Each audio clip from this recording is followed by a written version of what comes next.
All right, everybody. Welcome back to another episode of the Orange Crush podcast. This is the aftermath. And I think the best way that Dabo Swinney put it after a 27-16 win over Troy was took a deep breath at the podium. Went, that was a weird day.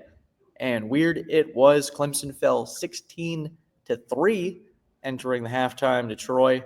And then some switch was flipped at halftime, and Clemson goes on a 24-0 run, if you're doing basketball terms, and kept Troy in check and escapes what would have been the most dramatic upset of the season if it weren't for a certain South Florida team in the swamp 2 hours ago. But, David, weird day.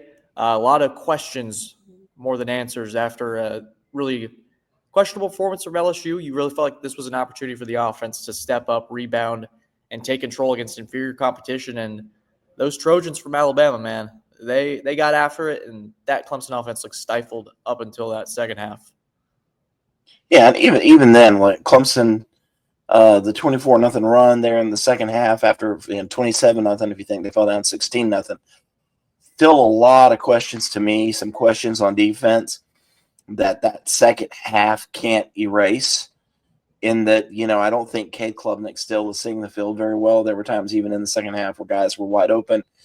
He doesn't see him, throws still not on time, on schedule, whatever you want to call it. I don't know. We've heard all camp. You get 12 days to show what you've got, right? And I understand. The loss last week took a lot out of these guys mentally. Add in the opponent, not a sexy opponent. And then you come out, first drive, you get up a touchdown. Coaches put Jamal Anderson in a really bad position, doesn't make the play. And then you go into a 90-minute lightning delay. That's really just going to strain you mentally. And they responded, but there's still just a whole lot of ugly in this one. And, props to the defense for shutting them out in the second half. But the defense gave up 8 big plays against Troy. And you know what? That's not going to work next week at Georgia Tech. No, that Georgia Tech team, I think a lot of questions. You mentioned the looming stuff, and I think it was just a sloppy performance overall. It's not where Clemson was maybe down 13-16 and things just weren't going their way in certain aspects. It was completely shut down. And so it's not enough in the second half to overcome any poor memory. That first half's going to live probably for the next several months, I'd imagine, through this season, where you have this performance against LSU and you start to think, okay, was LSU's defense just really good, or is Clemson's offense somehow really out of sync to start this season?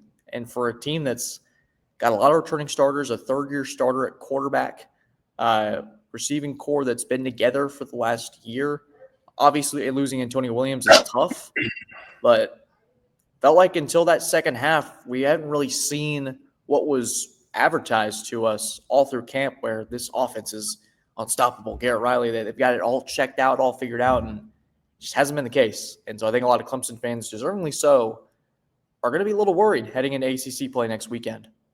I don't know how you get Klubnik going. I truly don't. There were throws there in the first half. Again, he's just not on time. He's not on schedule. That very first pass that they had on third down to TJ Moore was open, and Klubnik was, to me, 3 steps late delivering the football. Almost gets this guy killed. You got Tyler Brown hurt, a little bit later there in the half, throwing off schedule to throw to Tristan Smith that we thought might be a touchdown.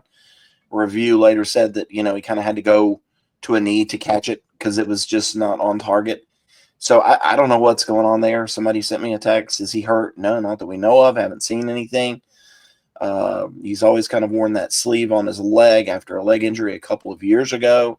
He protects it. I don't know how you get him on schedule. But you know what? I'll tell you this. I think that whatever they did in the second half play calling wise, it looked a lot crisper. Adam Randall ran harder. That's the best we've actually seen him run, whereas he's been very hesitant. And then they need to stop playing around with that offensive line. There was a combination that finally clicked there. They had Elijah Thurman in. Maybe they get Walker Parks back next week. Maybe they get Tristan Lee back. You got to stop playing around with that and get that group some continuity. And, then they've got some issues to fix on defense. We can touch on any of those at any point if you want to. But, there's just a whole lot to unpack and a whole lot that's got to get better. A whole lot's got to get better indeed. And David, I think to start with Klubnik, a lot of it feels like he's staring down that first read. And I was watching his eyes and his helmet, and you can really tell those motions subtly with like how you move your head, just those slight twitches. Wasn't really seeing that from him. And it's frustrating, I think, from a fan's perspective.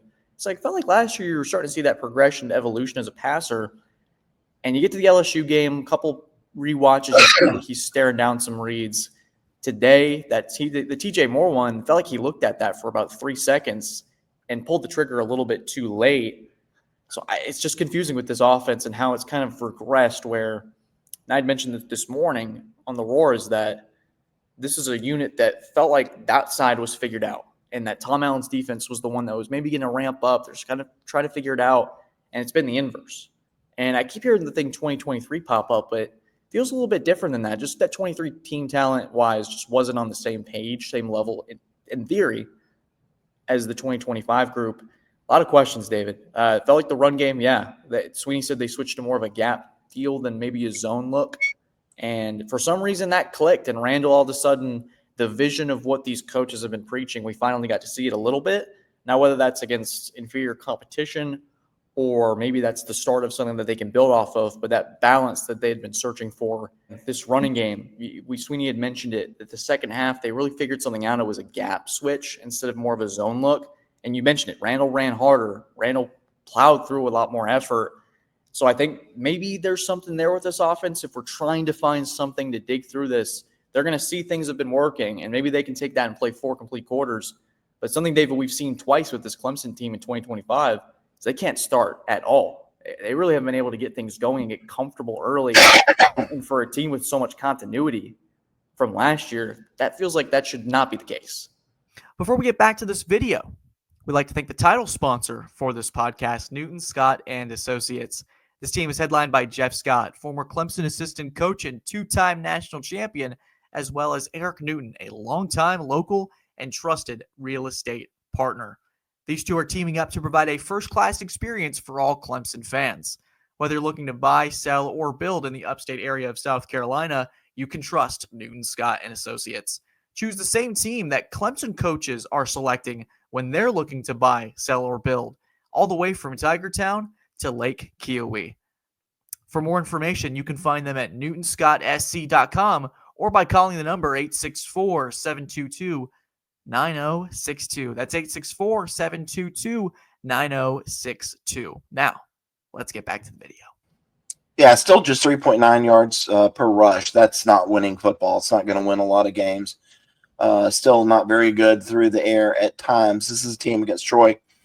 They gained 316 yards. And, the Nicholls State gained 259 on this Troy team last week. Nicholls State. So Clemson really had to push in the second half just to get 60 more yards than Nicholls State. Let that sink in. Weather delay, no weather delay. I would have come out first play, chunked it deep. Don't care if it's complete or not. Just make them think about that 4-2-5 that they kind of came out in. Make those safeties pay attention to what's going on. Maybe open up the run game a little bit earlier. Randall's got to run harder earlier. Again, way too tentative. Like, we're putting a lot on Cade. Offensive line has to be better. Wide receivers have to be better. They're not black and great out on the perimeter. So, I don't know what you do. All I know is it's high noon at Georgia Tech on the flats next week. That's not gonna be an easy one. Georgia Tech had to start Aaron Philo today. Haynes King injured, nagging lower body injury. You better believe Haynes King will probably be ready next week. We'll see what happens. But this defense also some things that they've got to clean up.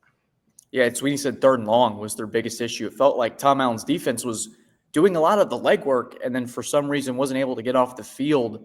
And so I bet that's frustrating as a coordinator and coaching staff where for 2 of the 3 plays, you do the right things and then you let it go. It feels sort of 2024-esque where big plays, you mentioned 8 at the beginning of this recording, that 8 big plays. I think Tay Meadows was a big part of that, a couple big rushes.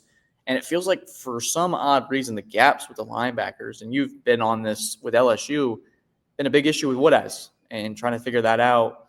But Jeremiah Alexander came in, played pretty well. D. Creighton came in, Kobe McLeod. There was a real rotation at linebacker to try to figure something out. And so Offense has got some issues. Defense played well enough to keep Clemson in this. But at the end of the day, it has not come together to be a complete team that I think you and I probably envisioned they'd be early on, especially in this era of college football. Some teams are behind the 8 ball when it comes to learning their acquisition of talent. Clemson, on the other hand, which is why they were such a heavily favored team coming out of the preseason, was because they had that continuity, and it feels like it's a team with 70 transfer portal players. Yeah, the linebackers, are swallowing blocks. They're just taking blocks and eating them, and it's not good. There was a play there early where the linebacker tries to push somebody into a gap that's already been, the defensive end's already pushed the tight end down into the gap, and it's not necessary for him to be there. Somebody gets outside of him, just eating blocks and not getting off of them.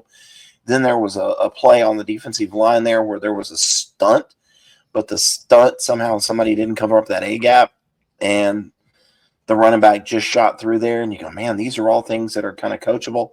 I think Kobe McLeod at times really struggled in coverage. At linebacker, Wade Woodhass struggled in coverage at times. There was a point there in the second half. Sammy Brown, don't know if anything was wrong. He didn't play for kind of a little bit of a period there. I don't know if they were just trying to get some guys going. You look up and you go, well, 301 yards, that's pretty good, right? Like you'll kind of take that. It's the 8 chunk plays and a lot of those on third down that worry you. The defensive line still not really exerting itself yet. I don't think that they are getting a ton of pressure on the quarterback. They're being stymied at times. I thought Peter Woods finally kind of broke through tonight at times. Will help. TJ Parker, is he really making a difference? We don't see it. But the young safeties, Ricardo Jones, Ronan Hannafin, they're playing better than I would have ever thought. I would have said, hey, this defensive line's got to eat. Remember, they were my kind of pick the click against LSU. And instead, it's this young secondary that's actually playing well. You talk about the team that's the position we thought would have the most challenges this year. The most inexperienced was that safety group, and they've felt like the most fast and free, almost to a T of what Allin has described the defense to be, is playing with just a free thought, playing just to go get the ball. And they've really found a way to identify the characteristics there that have made it work and made it happen. But we're going to dive into all this much more throughout the week. We just wanted to get some quick thoughts out. Internet's been a weird issue over on our end, and maybe it's just with the weather and the delays.